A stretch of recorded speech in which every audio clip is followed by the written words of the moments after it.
നമസ്കാരം സുഹൃത്തുക്കളെ. നമ്മൾ കഴിഞ്ഞ തവണ ചെയ്ത പോലെ ഒരു ഗുണപാഠമുള്ള ഒരു കഥയുമായിട്ടാണ് ഇന്നും ഞാൻ നിങ്ങളുടെ മുന്നിൽ വന്നിരിക്കുന്നത്. അതായത്, ഒരിക്കൽ ഒരിടത്ത് രാജു രാമു എന്നു പേരുള്ള രണ്ട് വ്യക്തികൾ താമസിച്ചിരുന്നു. അവർ അയൽവാസികളായിരുന്നു.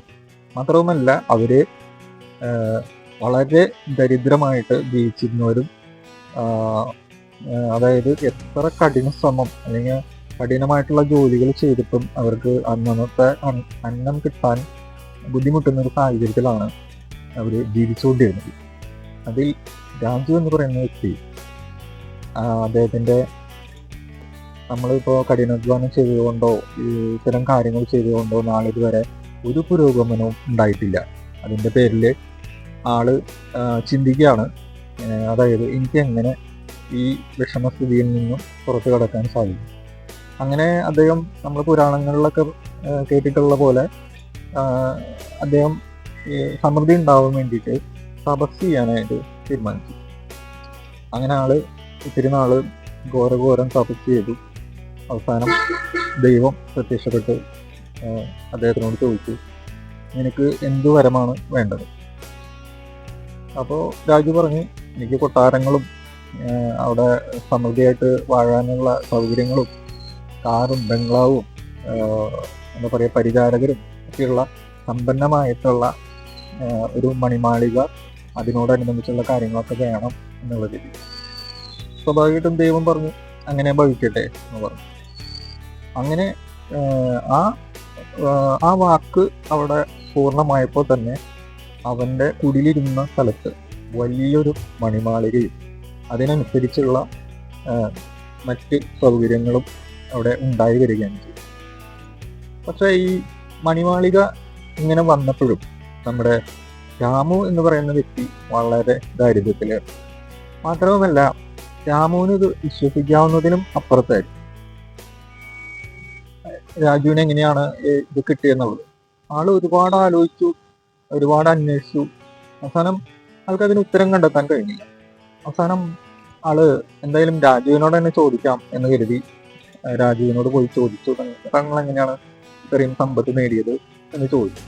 അപ്പോൾ അദ്ദേഹം പറഞ്ഞു, ഞാൻ സമ്പത്ത് നേടിയത് ഇതുപോലെ ഇങ്ങനെ തപസ് ചെയ്ത് ദൈവം പ്രത്യക്ഷപ്പെട്ട്, അപ്പോൾ ഞാൻ വരം ആവശ്യപ്പെട്ടപ്പോൾ ഞാൻ പറഞ്ഞ പ്രകാരം എനിക്കത് ലഭിച്ചതാണ്.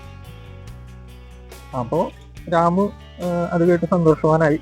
എന്തായാലും രാമു ഒരല്പം എന്താ പറയുക, മറ്റുള്ളവരോട് ഒരു അസൂയയും കുശുമ്പും അങ്ങനെയൊക്കെയുള്ള ഒരു ക്യാരക്ടറാണ്. സ്വാഭാവികമായിട്ടും രാജു ഇത്രയും ഉയരത്തിൽ വന്നപ്പോൾ അവൻ ആദ്യം വന്നത് അവൻ നന്നായല്ലോ എന്നല്ല, അവൻ നന്നായി പോയല്ലോ എന്നുള്ളൊരു വിഷമാണ് അവൻ്റെ മനസ്സിൽ ആദ്യം ഉണ്ടായിരുന്നത്. അങ്ങനെ സ്വാഭാവികമായിട്ടും അയാളും തപസ് ചെയ്യാൻ തുടങ്ങി. അയാളുടെ മനസ്സിലെ ഈ മോശമായിട്ടുള്ള ഒരു ചിന്ത മനസ്സിലാക്കിയ ദൈവം ആൾക്ക് പ്രത്യക്ഷപ്പെട്ട്, നിനക്ക് എന്ത് വരമാണ് ചോദിക്കുന്നതിന് മുമ്പ്, ഞാൻ നിനക്ക് വരം തരുന്നതിന് മുമ്പ് എനിക്കൊരു കണ്ടീഷൻ ഉണ്ട്. അതിങ്ങനെയാണ്, നീ എന്താണോ ചോദിക്കുന്നത് അതിൻ്റെ ഇരട്ടി ഞാൻ രാജുവിന് കൊടുക്കും. അതായിരുന്നു കണ്ടീഷൻ. സത്യം പറഞ്ഞു കഴിഞ്ഞാൽ ഈ വാചകം കേട്ടപ്പോൾ ഒരുപാട് വിഷമിക്കുകയാണ് ഉണ്ടായത്. അതായത് ഞാൻ എന്ത് ചോദിച്ചാലും അതിൻ്റെ ഇരട്ടി രാജുവിന് കിട്ടും എന്നുള്ളത് അയാളുടെ മനസ്സിലൊരു വല്ലാത്ത വിഷം അല്ലെങ്കിൽ ഒരു അസൂയ എന്നുള്ള രീതിയിലുള്ള കുറച്ച് ചിന്തകൾ കയറുന്നു. അദ്ദേഹം വളരെ ആലോചിച്ച് ദൈവത്തോട് പറഞ്ഞു, എനിക്ക് എൻ്റെ ഒരു കണ്ണ് നഷ്ടപ്പെടുത്തണം, ഒരു കണ്ണിൻ്റെ കാഴ്ച ഇല്ലാതാക്കണം എന്നാണ് വരമായിട്ട് ചോദിച്ചത്. അപ്പോൾ ദൈവം പറഞ്ഞു, അങ്ങനെ ഭവിക്കട്ടെ എന്ന് പറഞ്ഞു. അദ്ദേഹത്തിൻ്റെ ഒരു കണ്ണ് കാഴ്ചയില്ലാതായപ്പോൾ രാജുവിൻ്റെ 2 കണ്ണിനും കാഴ്ചയില്ലാതായി. ഇയാൾ ഉണ്ടായിരുന്ന അവസ്ഥയിൽ നിന്ന് അതിനേക്കാൾ മോശമായ ഒരു കണ്ണ് നഷ്ടപ്പെട്ട ഒരു വ്യക്തിയായിട്ട് മാറുന്നുണ്ടായി. നമ്മളെല്ലാവരും സമ്പത്ത് ആഗ്രഹിക്കുന്നവരും വലിയ രീതിയിൽ വെൽനെസ്സും അതുപോലെയുള്ള കാര്യങ്ങളൊക്കെ ലഭിക്കാൻ വേണ്ടി തീവ്രമായിട്ട് നമ്മൾ ക്ലാസ്സുകൾ അറ്റൻഡ് ചെയ്യും, അതിനുവേണ്ടി ശ്രമിക്കും ഒക്കെ നമ്മൾ ചെയ്യാറുണ്ട്. പക്ഷേ നമുക്ക് ഇതിലിപ്പോൾ ഈ രാമു എന്ന് പറയുന്ന വ്യക്തിക്ക് എല്ലാം നേടാനുള്ള ഒരു അവസരം ഉണ്ടായിരുന്നു. പക്ഷേ മറ്റൊരാൾക്ക് അതിൽ കൂടുതൽ കിട്ടുമെന്നുള്ളത് കൊണ്ട് അയാൾക്ക് ഉള്ളത് കൂടി നഷ്ടപ്പെടുത്തുകയാണ് ചെയ്യുന്നത്. ഇങ്ങനത്തെ മനോഭാവമുള്ള ഒരുപാട് ആളുകളുണ്ട്. നമുക്ക് ദൈവം അല്ലെങ്കിൽ നമ്മൾ വിശ്വസിക്കുന്ന ശക്തി നമ്മൾ ആവശ്യപ്പെടുന്നത് നമുക്ക് വേണ്ട രീതിയിൽ തരുന്നുണ്ട്. നമ്മളുടെ ഇത്തരത്തിലുള്ള ചില ചിന്തകളും കാര്യങ്ങളുമാണ് പലതും നമ്മുടെ ജീവിതത്തിൽ വന്നുപെടാം. ഞാൻ പറഞ്ഞതിലൊരു സാരാംശം നിങ്ങൾക്ക് മനസ്സിലായെന്ന് വിചാരിക്കുന്നു. നന്ദി.